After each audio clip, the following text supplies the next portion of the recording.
Kominfo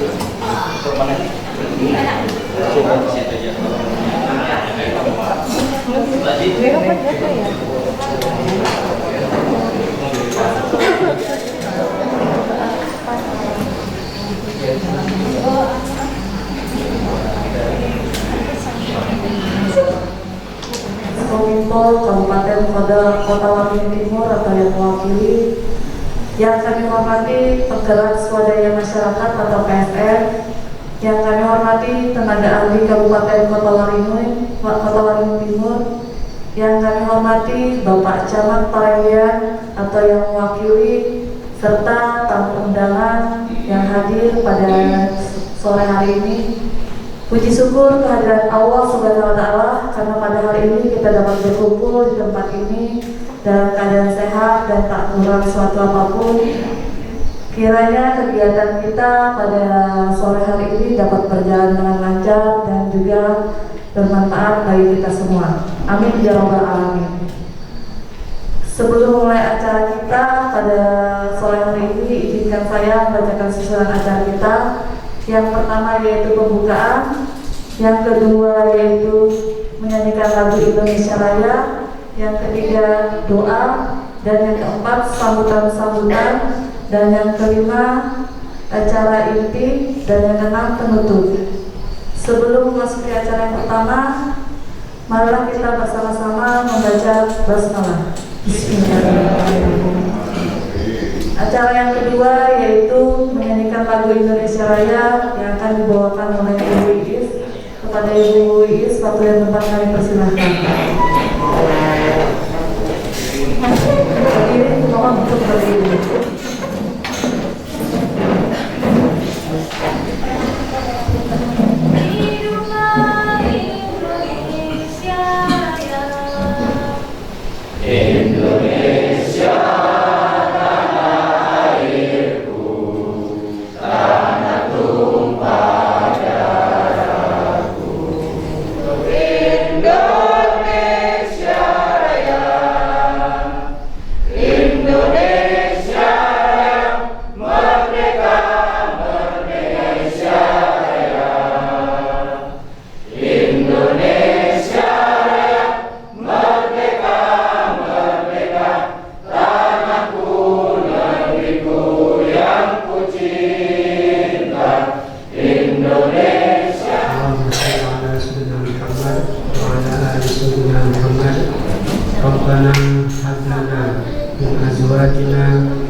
Terima kasih. Assalamualaikum warahmatullahi wabarakatuh. Bapak Kepala Dinas Kominfo atau yang mewakili penggerak swadaya masyarakat atau PSM, ahli Kabupaten Kota Waringin Timur, Bapak Camat Parenggian atau yang mewakili Bapak DPD, LPMD, RT, RW, Limas dari kesehatan, dan juga lembaga-lembaga desa lain, dan juga tokoh masyarakat, tokoh agama, tokoh pemuda, dan lainnya yang nggak bisa saya sebutkan satu-satu, dan juga ikut hadir di sini dari Sampit TV yang saat ini meliput kegiatan kita. Terima kasih. Pertama-tama marilah kita panjatkan puji syukur dari Allah Subhanahu wa Ta'ala, di mana pada kesempatan sore hari ini kita masih diberi kesehatan, kesempatan sehingga masih bisa memenuhi undangan berkaitan dengan kegiatan pada sore hari ini. Dan selanjutnya saya ucapkan terima kasih dan selamat datang kepada seluruh rombongan dari kabupaten dan juga Bapak Ibu peserta yang hadir pada sore hari ini. Terima kasih sudah menyempatkan waktunya untuk berkegiatan sore hari ini. Sebelumnya kami informasikan mengenai berita di sehari ini. Akses jalan keluar dari Beringin Tunggal Jaya sudah normal. Alhamdulillah jebolnya jembatan sudah kita atasi dalam waktu 2 hari ini, dan ini berkat kerjasama dari semua lembaga yang ada di desa dan juga support dari masyarakat. Kemudian alhamdulillah dari perusahaan kemarin membantu sampai segitunya, kita 2 hari 2 malam, yang malam pertama sampai setengah 3 dan tadi malam sampai setengah 2. Alhamdulillah juga hari ini akses jalan keluar dari Beringin Tunggal Jaya dapat kembali normal.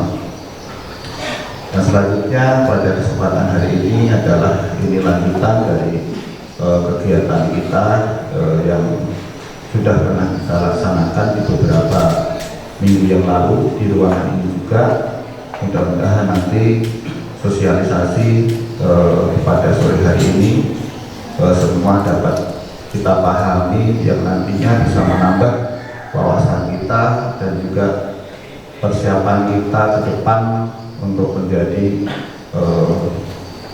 mudah-mudahan kita masuk satu Pak Adis ya. Amin. Mudah-mudahan kita menjadi salah satu desa Pak, yang nantinya satu desa yang menjadi contoh desa anti korupsi di Kalimantan Tengah.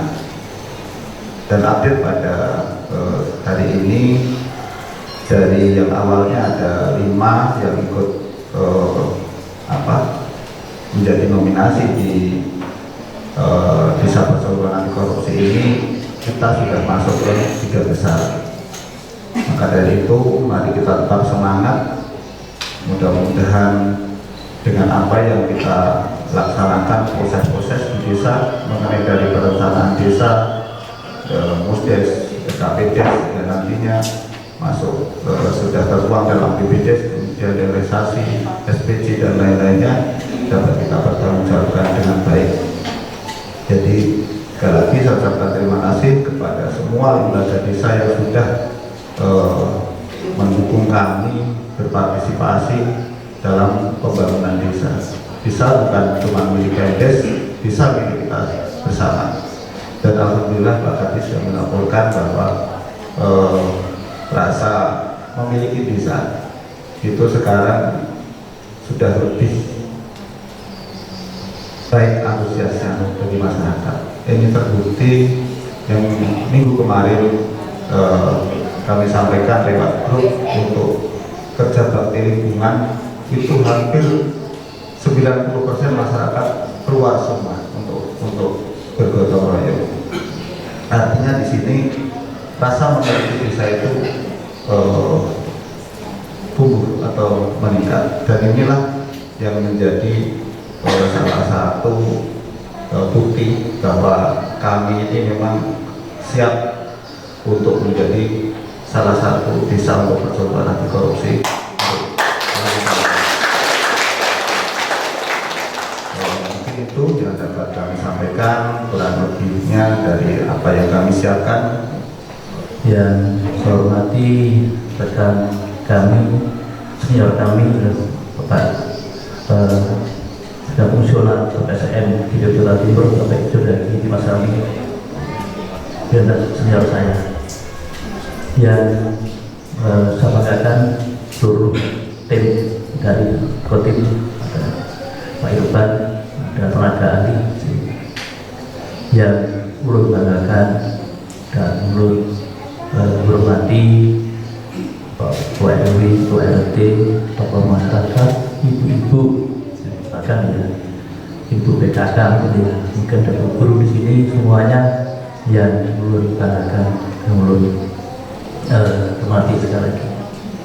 Alhamdulillah pada hari ini kita bersama-sama bertemu di AON kembali dalam rangka sosialisasi unit pengendalian gratifikasi dan berkepentingan pada hari ini, yang adalah merupakan lanjut dari yang kami maksini Pak Kadis ya, dalam rangka kita evaluasi untuk kita mengikuti untuk nominasi desa anti korupsi. Juga juga yang saya hormati Pak Kades dan seluruh perangkat, Pak BD, LPFD sekalian. Kami terima kasih kepada Pak Kades dan seluruh perangkatnya bahwa pada hari ini kami diterima hari ini di sini. Karena kami kalau mengundang sampai mungkin terlalu repot banyak tinggal kami ke desa dan semua disiapkan oleh Pak Kades baik tempat maupun seluruhnya kalau Pak Kades yang menyiapkan. Terima kasih Pak Kades. Kemudian ini adalah kami di sini adalah bersama dengan sebelah kiri adalah Pak Inspektur Pak Haji Masri, kita kenal dengan beliau ya. Kemudian sebelah lagi adalah Pak Haji Masami, beliau adalah PSM Paypolo juga fungsional di PMD. Sama dengan saya adalah PLT ya, dan PND. Lagi adalah Pak Indra dari Kominfo Pendidikan yang dari untuk bekerja sebagai kita bisa masuk nominasi ini adalah berkat beliau berdua, Pak Inspektur dan juga Pak Indra di Kominfo ini. Tempat beliau kami PMD tidak ada artinya sudah aja, karena begitu dapat informasi dari KPK di meeting kita langsung merapat ke beliau semua gerak dalam waktu yang sangat singkat. Kominfo sudah bisa bantu kita sehingga website sudah siap dan makin kita nambah informasi di desa ini. Berikutnya ini adalah selain terjadi masalah OPG juga prestasi desa korupsi. Nanti adalah kerjasama antara KPK dengan Kementerian Desa yang tujuannya untuk menekan terjadinya korupsi di pemerintahan desa. Dan juga kenapa desa? Karena desa merupakan ke lingkungan pemerintah rendah di kita Indonesia. Di pemerintahan ada pemerintah pusat, ada provinsi, kabupaten dan desa. Kemudian juga untuk menekan terjadinya korupsi. Kemudian apa tujuannya adalah untuk menjelaskan tentang pentingnya integritas dan nilai-nilai korupsi di pedesaan dan di masyarakat. Juga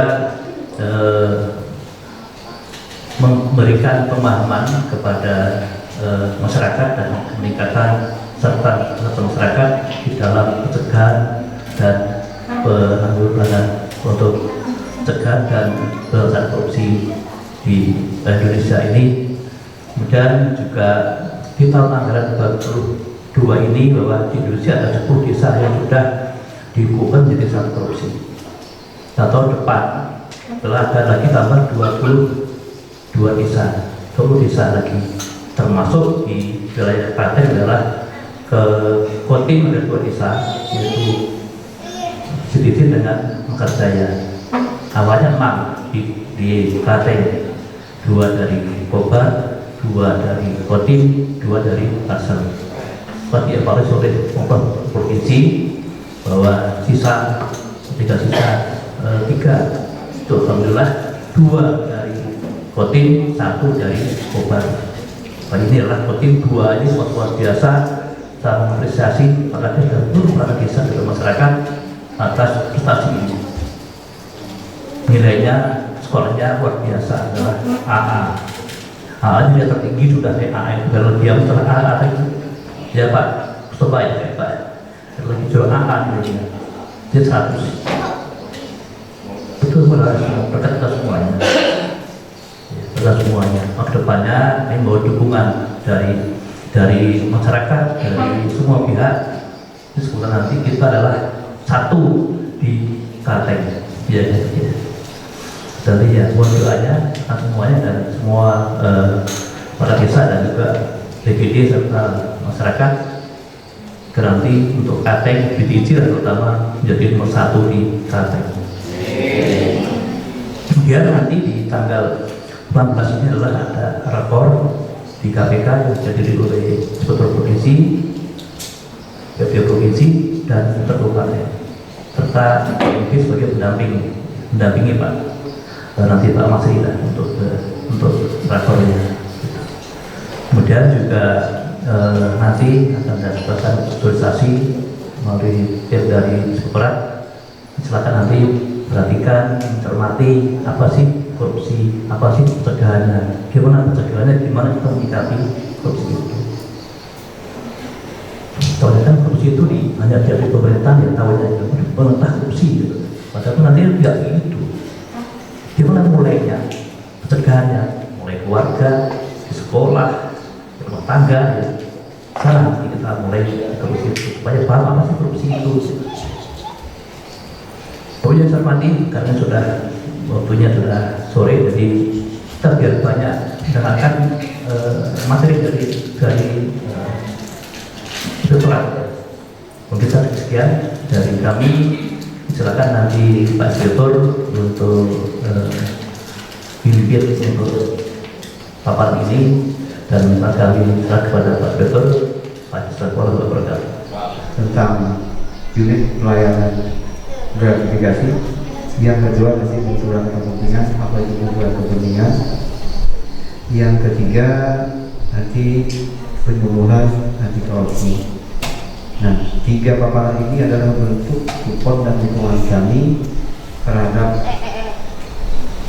desa yang nanti kita dorong, kita usulkan, kita doakan nanti menjadi desa terpilih untuk desa anti korupsi, karena ini adalah penghargaan merupakan program Komisi Pemberantasan Korupsi di Jakarta Selatan yang diamanatkan kepada kita untuk mendorong desa yang sudah terpilih nominasi 2 ini untuk menjadi satu lagi desa yang terpilih mewakili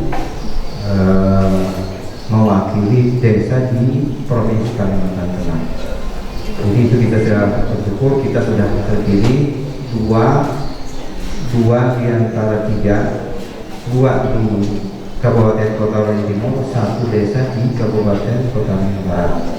Nah, untuk itu kegiatan kita hari ini adalah salah satu bentuk dukungan kita terhadap usaha upaya kita untuk menjadi desa terpilih. Terima kasih semua masyarakat desa yang sudah hadir di sini sosialisasi ini. Hampir menyingkat waktu karena hari sudah sore, kita sampai jam berapa ya? Mungkin kita jam 4 ya. Kita nanti bawa acara nanti sampai jam berapa? Jadi kita batas. Ini jam 3 kurang 20 menit. Mungkin nanti satu papan 30 menit 20 menit saja ya. Jangan sampai kita sore. 30 menit saja kita bagi 30 menit. Tolong nanti kami ingatkan 30 menit 30 menit. Ya. Nah, untuk itu untuk 3 waktu kami persilakan sesuai urutan yang di depan. Kami persilahkan Ibu Eni, Pak Eko untuk memaparkan unit pelayanan gratifikasi. Jadi benturan kepentingan saya atur. Yang ketiga nanti Mbak Eni. Oh ya, sebelum kita mulai untuk paparan, karena ini adalah komitmen kita untuk menjadi desa anti korupsi yang terpilih, kami memasang pin bagian daripada komitmen kita untuk menuju desa anti korupsi. Jadi pin ini untuk kepala KDS, jadi kepala desa. Ini sudah sore ya, saya ingin kepala ini, mohon maaf Pak. Jadi ini pin kami sarankan kami pasang agar untuk kepala desa sebagai bentuk komitmen kita menuju desa anti korupsi. Silakan Pak, silakan Pak Ades.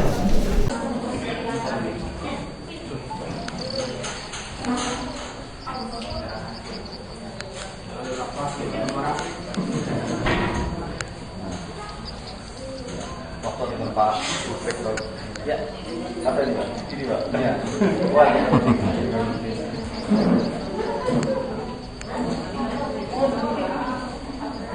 Oke, tindak pidana korupsi dan dikelompokkan menjadi 7. Salah satu yang penting di sini adalah gratifikasi. Ini sesuai materi saya. Karena gratifikasi ini merupakan, kalau kita lihat bersama, dia merupakan akar dari korupsi. Akarnya walaupun kecil, tapi ini kalau terus-menerus dijadikan kebiasaan, ini akan menjadi besar nantinya, menjadi korupsi. Di situ nanti bisa jadi kerugian, ada suap menyuap. Awalnya dari gratifikasi. Ini ada 7. Nah ini perbedaannya Pak, saya kasih tahu perbedaannya antara penyuapan, pemerasan, dan gratifikasi. Kalau suap, mungkin Bapak Ibu sudah mengenal, itu sering kita melihat di media massa, adanya transaksional, adanya kepentingan kedua belah pihak dan kedua-duanya aktif, antara pejabat negara atau pegawai negeri sipil atau penyelenggara negara. Ini termasuk Pak Kades dan aparat desa. Pak Kades termasuk penyelenggara negara. Nah ini dua-duanya aktif, yang satu mempunyai tujuan keinginan apa, yang satu berusaha membujuk dengan memberikan sesuatu, suap menyuap. Kalau pemerasan, ini yang aktif justru dari pegawai negeri atau penyelenggara negara. Dia memeras kepada masyarakat atau pengusaha. Jadi misalnya harus, mohon maaf Pak Kades, mungkin seluruh nggak terjadi di sini kan, pembuatan KTP. Nah Bapak sudah selesai dimintai sekian uangnya. Nah, itu memeras ke bawahan masyarakat. Nah kalau gratifikasi ini Pak justru kebalikannya, dari masyarakat atau pengusaha yang mengasih kepada pegawai negeri sipil atau penyelenggara negara. Jadi penyelenggara negara itu termasuk aparat desa, kami juga PNS, itu tidak minta apa-apa, tapi justru dari masyarakat dan pengusaha itu yang mengasih Pak. Nah gitu, jadi kitanya pasif, tapi dari masyarakat dan pengusaha itu yang memberi. Karena memang terus terang ini agak kebudayaan kita, masyarakat timur, kita masih suka walaupun tujuannya sebetulnya baik awalnya, karena balas budi, karena ucapan terima kasih, jadi kita memberilah kepada yang membantu kita untuk mengurus pelayanan. Padahal sebetulnya kita selaku PNS, selaku penyelenggara negara, pemerintah desa, aparat desa, sudah kewajibannya lah untuk melayani Bapak Ibu semua. Jadi sebetulnya tidak perlu dipungut biaya apapun, karena kita memang sudah digaji oleh negara. Jadi ini yang kadang kita sulit membedakan. Kadang di kita sendiri pun, bagi kami juga namanya dikasih. Kami nggak minta Pak, kami dikasih. Itu kadang ada juga yang, mohon maaf, maksudnya alhamdulillah kan itu rezeki gitu ya. Walaupun sebetulnya itu tidak boleh dibiasakan seperti itu, karena kita sudah tanggung jawab kita, tugas kita. Nah ini secara definisi, gratifikasi adalah pemberian dalam arti luas. Itu bisa bentuknya uang, barang, pinjaman, pengobatan, komisi, diskon. Kita membeli barang misalnya ada diskon, itu sebetulnya juga bukan milik kita, itu milik negara. Kita nggak boleh mengambil diskon itu. Fasilitas penginapan, tiket perjalanan, dan lain sebagainya. Nah ini Pak, di undang-undang ada sanksi pidananya Pak. Kalau kita menerima gratifikasi, apalagi legal karena berlawanan dengan kewajiban tugasnya, ini ada pidana penjara seumur hidup, atau pidana penjara paling singkat 4 tahun dan paling lama 20 tahun, pidana denda paling sedikit 200 juta dan 1 miliar. Nah ini ininya sanksi pidananya. Nah ini usulnya, ada pegawai negeri kalau menerima berhubungan dengan jabatan. Nah dan yang terakhir ini sebetulnya kuncinya, tidak dilaporkan selama 30 hari ke KPK. Jadi sebetulnya kalau kita menerima, kalau kita melaporkan, itu terlepas Pak Kades. Nah itu akan memutus mata rantai bahwasanya kita tidak meminta, kita juga tidak menerima. Jadi dilaporkan dulu, dilaporkan kalau kita menerima. Nah ini sikap kita. Kalau yang langsung itu memang kita bisa menolak langsung. Nah yang susah justru yang ini, tidak diterima secara langsung. Kadang ditaruh di atas meja, di dalam map. Kita nggak tahu siapa ini yang ngasih. Nah itu kita bingung. Nah, memang ini boleh diterima, tapi jangan dipakai. Nah nanti dilaporkan. Nah dilaporkan dengan misalnya ragu-ragu, ini dikasih ini ragu-ragu betul nggak, boleh nggak, itu dilaporkan. Nah nanti makanya kita di kabupaten ada UPG, unit pengendali gratifikasi, itu ketuanya Pak Inspektur Bang Masri. Kita punya websitenya, dan nanti ini alhamdulillah dengan bantuan dari Kominfo Pak Indra, ini website UPG sudah ditautkan Pak Kades di dalam website desa. Jadi kalau ada sesuatu di desa, segera mungkin dilaporkan. Nah, ini perlakuannya sama kayak tadi, wajib dilaporkan. Ada juga yang tidak wajib dilaporkan. Nah jadi ini ada 17 yang tidak wajib dilaporkan. Nah ini Pak, karena hubungan keluarga sepanjang tidak memiliki konflik kepentingan. Misalnya ada orang tuanya mengadakan pernikahan tapi tidak ada hubungan, tidak ada kepentingan apapun, itu masih boleh, tidak wajib dilaporkan. Ini untuk upacara adat agama, ini paling banyak 1 juta. Nah, kita juga yang jarang sih kita ngasih, misalnya ada orang pernikahan sekali kita ngasih 1 juta ya pastinya mungkin tidak gitu. Nah, yang ketiga ini musibah bencana. Musibah bencana itu tidak ada batasannya, yang penting tidak ada niat yang tidak baik. Bisa sambut, nah ini ada misalnya ada pegawai yang bisa sambut, ini paling banyak 300.000 total 1 kali pemberian. Dalam 1 tahun 1 juta dengan pemberi yang sama. Nah, kalau di bawah itu tidak wajib dilaporkan. Ini ada rekan sesama kerja 200.000, misalnya ada orang mengasih voucher telepon gitu Pak Kades, dari bawah 200.000 masih diperbolehkan. Kalau udah di atas dan jumlahnya 1 juta 1 tahun gitu mohon dilaporkan. Makan minum kita sama-sama ini juga nggak masalah. Kalau dulu KPK juga pertama kali dia kalau diajak makan minum masih nggak mau, tapi sekarang saya lihat mereka mau. Yang penting makan sama-sama. Yang mereka nggak mau itu dibawa makan tapi di restoran, nah dengan ruang tertutup Pak Kades, nah itu mereka nggak mau. Ada apa kan gitu kan? Ya, ini prestasi akademis itu nggak masalah, misalnya ada perlombaan terus dapat uang karena itu memang prestasi, tidak masalah. Keuntungan ini investasi di bank atau di koperasi itu juga tidak masalah. Ini sama untuk koperasi tadi, ini seminar kita misalnya Pak Kades ikut acara diklat terus mendapat tas, mendapat untuk pulpen segala macam, itu tidak masalah. Narkit ini hadiah, beasiswa, tunjangan juga tidak masalah, tidak wajib laporkan.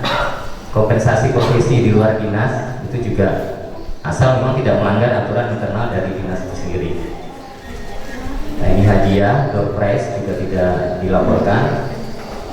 Keterkaitan kedinasan seperti honorarium, transport, yang penting wajar itu juga tidak perlu dilaporkan.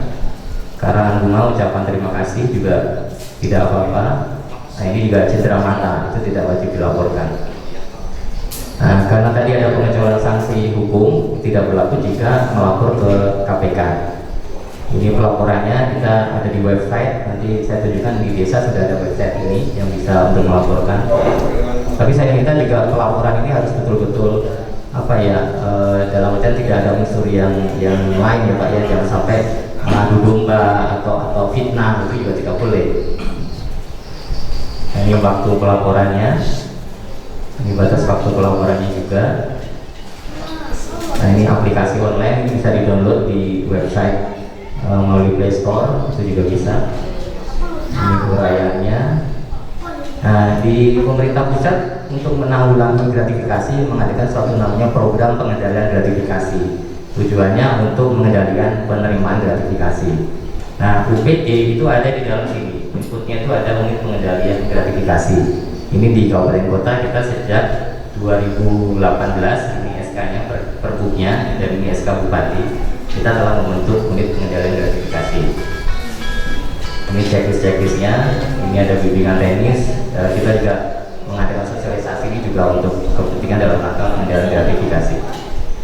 Nah ini Pak, ada contoh, ini tembok Cina Pak, tembok Cina itu kan terkenal kuat, tebal, kuat, dan tidak 100 tahun pertama itu musuh itu tidak pernah berhasil, tapi sekalinya ada 3 kali pernah berhasil menembus tembok Cina ini. Caranya apa Pak? Caranya bukan dengan perang, dengan bom, dengan apa enggak Pak Kades. Ternyata caranya dia memberi gratifikasi kepada penjaganya. Nah jadi dia memberi sesuatu kepada penjaga, malah bisa jebol akhirnya tembok itu. Nah padahal sepele sebetulnya ya, Kadesnya hanya memberi hadiah nggak seberapa, tapi akhirnya malah jebol. Dan ini yang saya milih sekali, ini dari KPK juga, ada anak sekolah, ini kelas 5 SD. Ini dia suka mengasih hadiah kepada penjaga sekolah dan guru-gurunya. Mungkin di sini ada di bidang pendidikan ada ibu bapak guru. Dia baik sekali anak itu, sering mengasih kepada penjaga sekolah, kepada guru. Nah jadi orang tuanya itu merasa bangga, senang karena punya anak yang dermawan. Oh bagus sekali anakku ini, sering ngasih dermawan sifatnya ke orang tua, ke penjaga sekolah, ke guru. Tapi ternyata apa? Pada suatu saat anak sekolah ini hampir terlambat Bapak Ibu masuk sekolah. Jadi orang tuanya segera menyuruh anak itu sekolah. Tapi ternyata apa jawaban dia? Ibu tenang aja Bu, gitu. Saya pasti akan dibukakan karena saya tiap tahun mengasih hadiah kepada penjaga maupun guru-gurunya. Jadi saya nggak akan terlambat, saya pasti bisa masuk. Nah, jadi sebegitunya gitu ya, dari kecil sudah ada didikan yang negatif mengenai gratifikasi itu, mengenai hadiah itu. Kalau dia memberi hadiah tanpa mengharapkan sesuatu boleh, itu bagus. Tapi ternyata dia mengharapkan walaupun terlambat dia masih bisa masuk sekolah gitu, karena pasti dibuka karena saya sering ngasih penjaga sekolahnya. Nah itu juga kurang pas. Nah akhirnya kita sama-sama bisa berantas korupsi, dan ini ada video yang coba saya putarkan, ini nggak lama, hanya 5 menit waktu.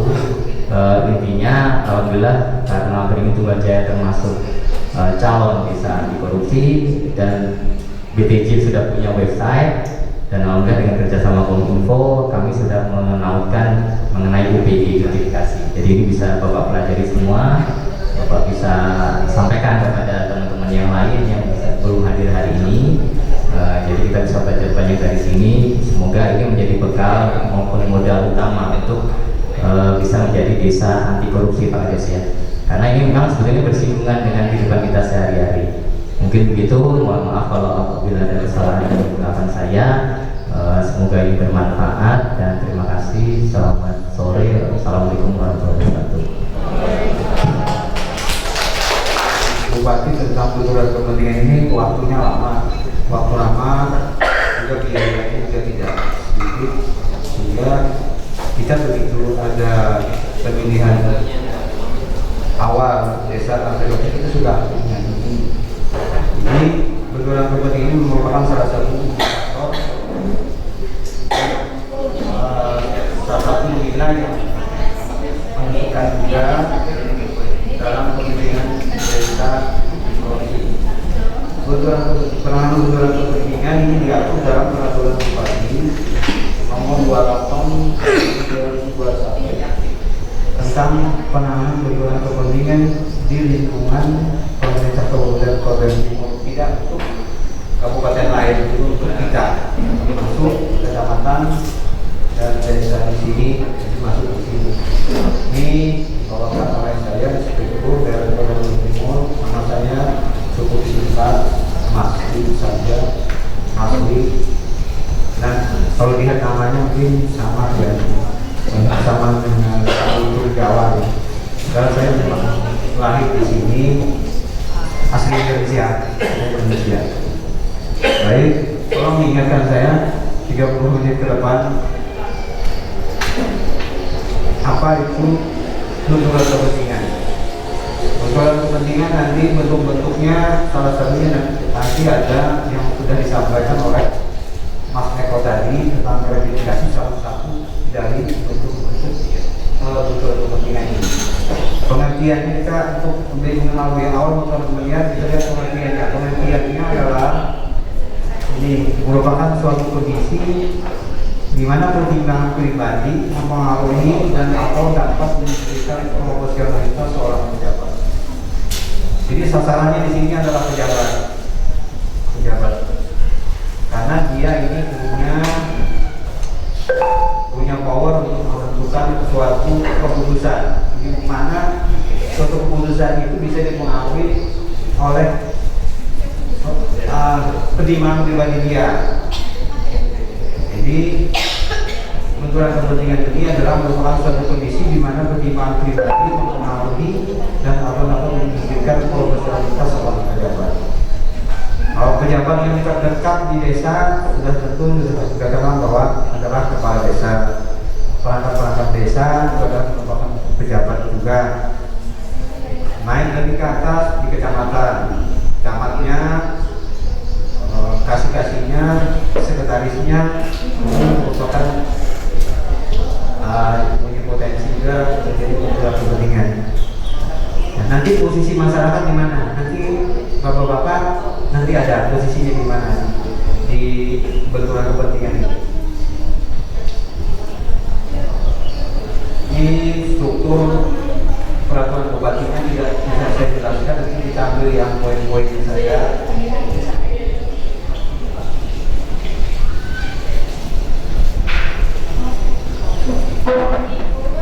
Kenapa peraturan bupati ini dibuat?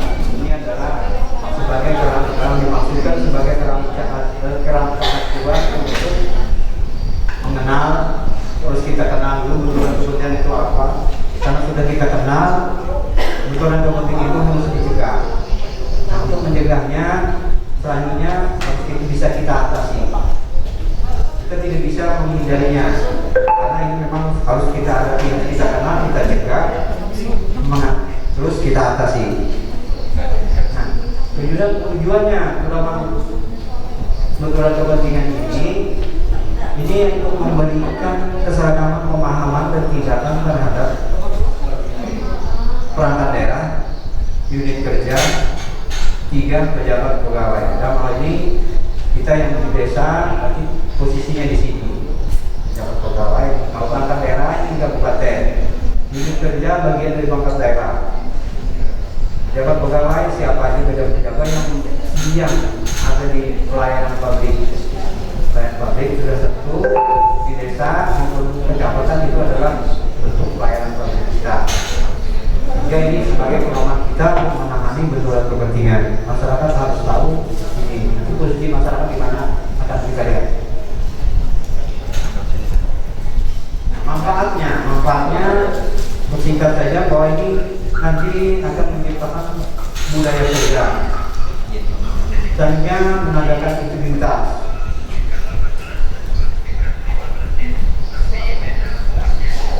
Terus mencegah terjadi pengabaian, terhadap penerimaan pelaksanaan tugas dan fungsi, mencegah timbulnya kewenangan ya kerugian negara.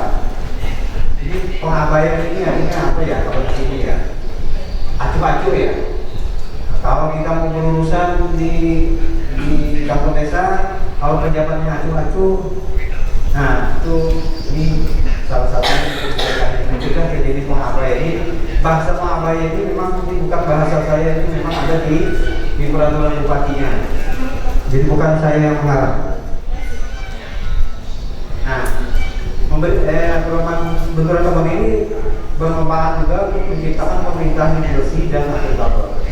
Dalam hal ini kalau di desa ini diciptakan pemerintahan di desa yang bersih dan akuntabel. Pemerintahan yang bersih itu ini akan bebas dari korupsi yang menjadi pokok utama kita ini. Akuntabel ini bertanggung jawab, dapat di segala tindakannya, tindakan pejabat di pemerintah itu dapat dipertanggungjawabkan, itu akuntabel.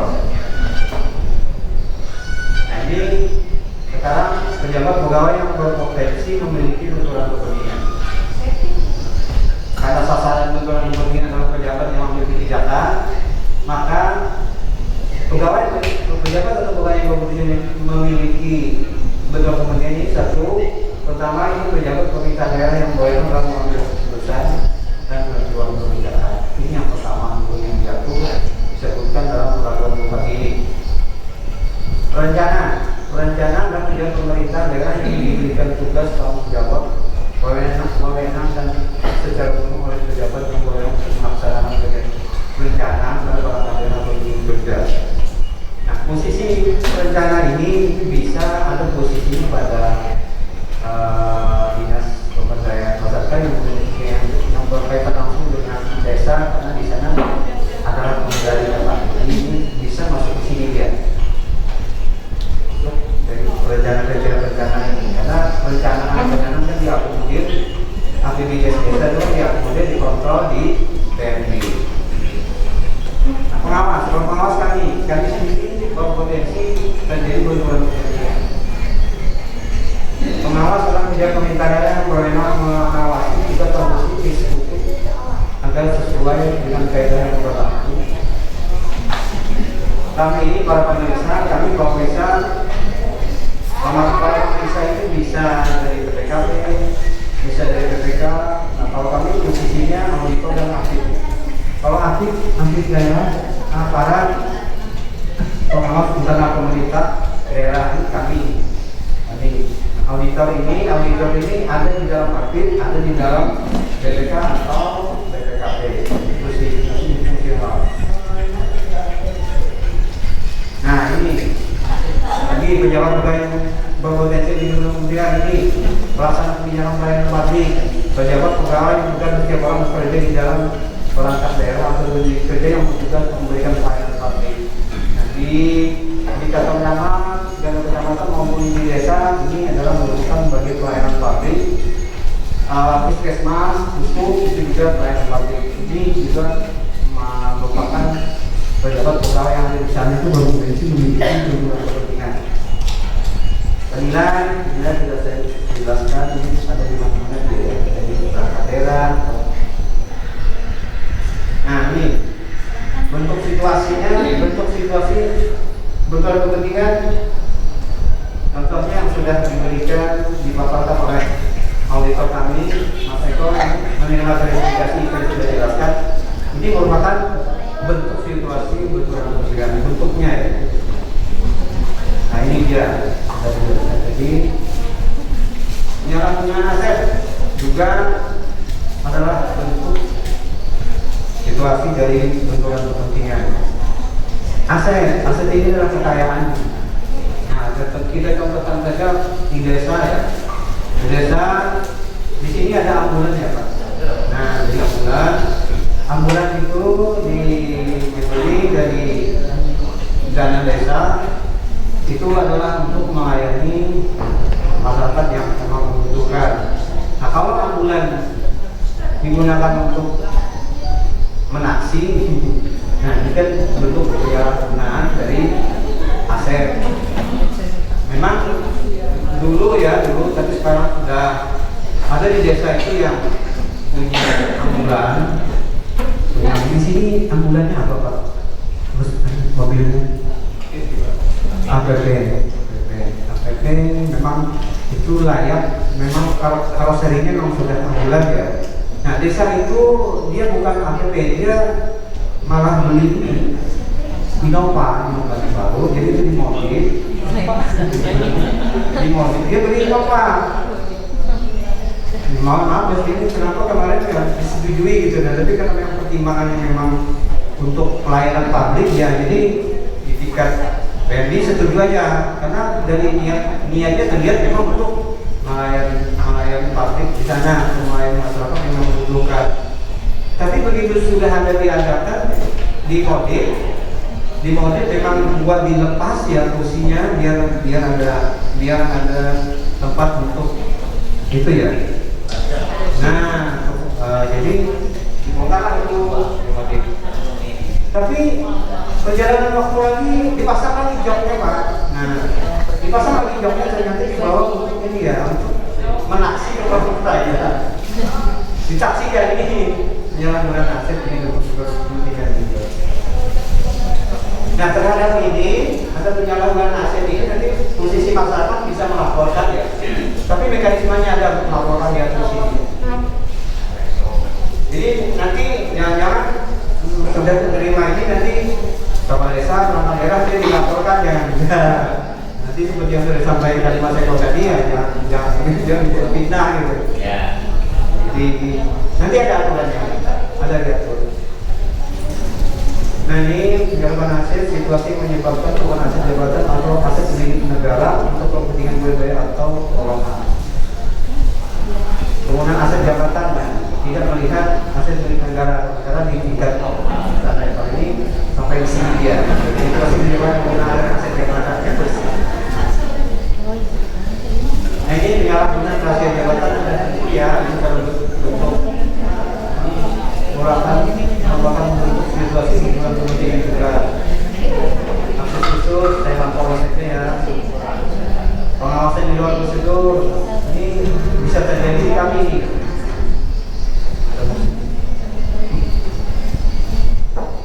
Saya setelah kompetensi ini pengaruh pihak lain. Nah, pengaruh pihak lain kan banyak.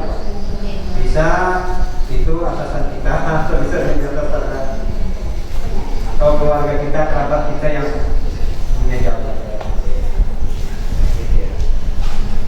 Siapa yang membutuhkan? pekerjaan sudah jelas. Dia bekerja lain di luar pekerjaan pokoknya kecuali telah sesuai dengan ketentuan dan peraturan yang berlaku di mana ini ada kewajibannya. Dan semua Bapak Ibu yang ada di sini, izinkan saya di depan untuk memberikan materi tentang desa anti korupsi. Seperti kita ketahui bersama bahwa Desa Beringin Tunggaljaya adalah salah satu desa yang diajukan untuk desa anti korupsi yang nanti akan mewakili Provinsi Kalimantan Tengah. Kita berdoa, kita berharap mudah-mudahan Desa Beringin Tunggaljaya ini masuk nominasi. Semangat ya Bapak Ibu ya. Ini walaupun siang sudah saatnya kita tuh kenyang, ngantuk ya, tapi kita tetap bersemangat. Semangat pagi. Oke, kita akan lanjutkan ya Bapak Ibu. Saya tidak akan panjang lebar, saya akan to the point. Nanti kalau ada pertanyaan dari Bapak Ibu semua atau ada undang-undang yang ingin disampaikan ke kami, silahkan ya Bapak Ibu ya.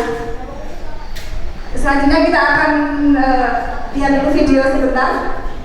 Kita tolong ya.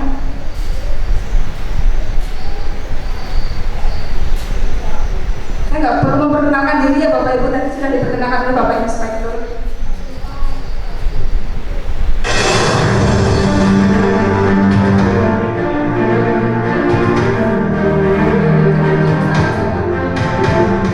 Bagaikan virus, korupsi adalah penyakit mematikan yang mudah menyebar jika tidak segera dihentikan. Mulai dari kota besar hingga pelosok desa, godaan korupsi akan selalu hadir di lingkungan sekitar kita. Sebentar ya Bapak Ibu, ada kendala teknis. Ini ada suara tapi tidak muncul video. Video cuma durasi 2 menit.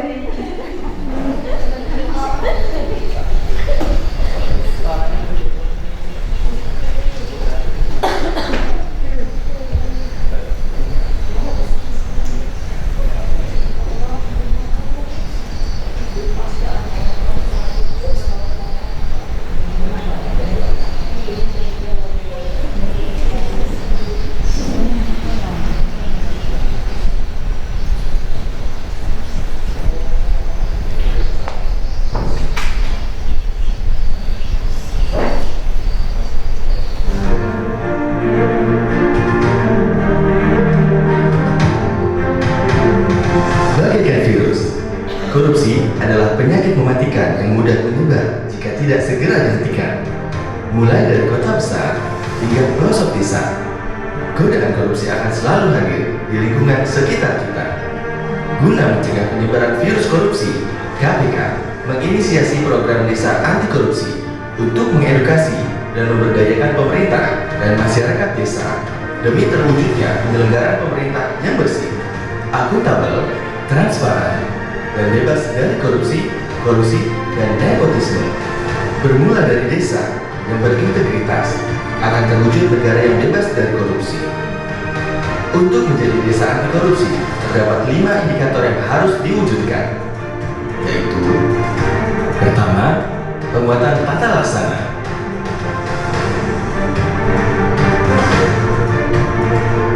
Kedua, penguatan pengawasan.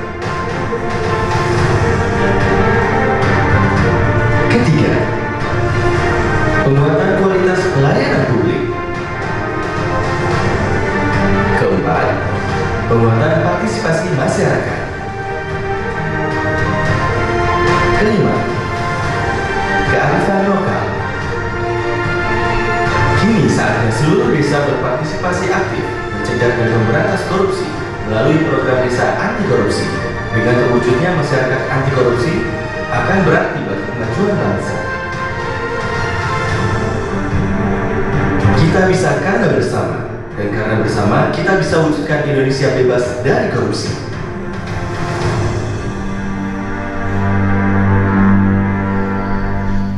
Oke, barusan kita lihat Desa Anti Korupsi. Ini yang sudah terpilih nominasi tahun 2021. Kita berharap mudah-mudahan nanti di tahun 2023 Desa Beringin Tunggaljaya kita masuk nominasi ya Bapak Ibu semuanya ya.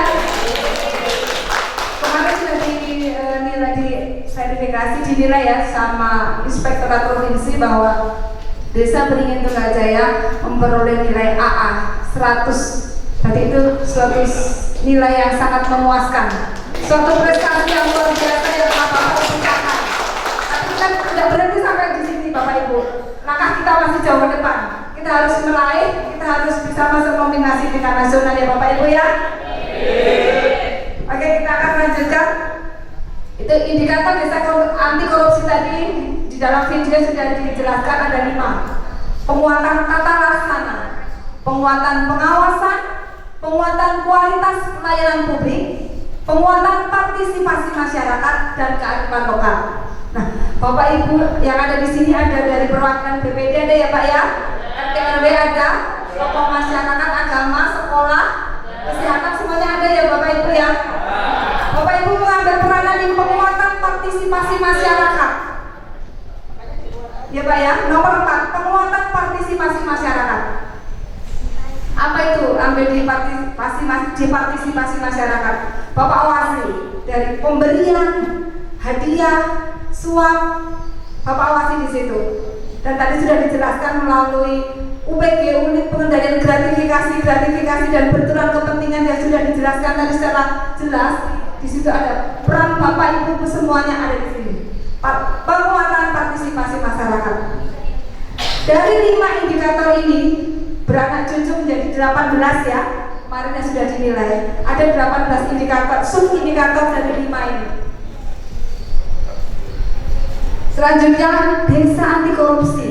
Kita sering mendengar desa anti korupsi, tapi kita tahulah apa itu artinya korupsi, pengertian korupsi, penyebabnya itu apa, pengaruhnya itu apa, dampaknya apa, dan nilai-nilai anti korupsi yang harus kita jaga, kita lakukan itu apa. Sesuai dengan Undang-Undang Nomor 31 Tahun 1999 tentang tindak pidana korupsi. Pengertian korupsi yaitu setiap orang yang secara melawan hukum memperkaya diri sendiri atau orang lain atau suatu korporasi yang dapat merugikan keuangan negara atau perekonomian negara. Dalam hal ini perekonomian negara itu termasuk perekonomian desa ya Pak ya, keuangan desa ya Pak ya. Jadi negara bukan berarti harus negara di pusat, tetapi perekonomian desa, keuangan desa itu termasuk di dalamnya. Lanjut. Nah, bentuk-bentuk korupsi sesuai dengan Undang-Undang 31 Tahun 1999, bentuk korupsi itu ada 7. Tadi sudah dijelaskan oleh Mas Eko waktu menjelaskan tentang gratifikasi. Bentuk korupsi itu tindak pidana korupsi itu ada 7. Yang pertama yaitu merugikan keuangan negara. Kembali lagi, keuangan negara bukan hanya keuangan yang ada di pusat di Jakarta, tetapi keuangan di desa itu ada juga termasuk keuangan negara. Yang kedua adalah suap menyuap. Tadi sudah dijelaskan suap menyuap itu apa, perbedaan suap menyuap, pemerasan dan gratifikasi tadi apa, sudah dijelaskan secara jelas waktu dipaparkan dalam materi gratifikasi. Berikutnya gratifikasi sudah jelas juga sudah dijelaskan. Penggelapan dalam jabatan. Nah, penggelapan dalam jabatan ini mungkin apa sih sebenarnya penggelapan dalam jabatan? Saya misalnya memegang surat bendahara desa, kaur keuangan. Ini aji mumpung nih, nggak ada yang tahu nih. Sedikit aja saya nitip di ATK untuk keluarga saya, untuk anak saya. Besok anak saya kan memerlukan kertas nih. Itu termasuk di dalamnya Bapak Ibu ya. Selanjutnya pemerasan. Pemerasan tadi sudah dijelaskan waktu materi gratifikasi. Berikutnya ya, kalau untuk persiapan khusus sebenarnya sih tidak ada Pak, karena proses-proses selama ini sudah sudah berjalan dengan baik, administrasi desa dan lain-lain semuanya berjalan baik. Ya, oke.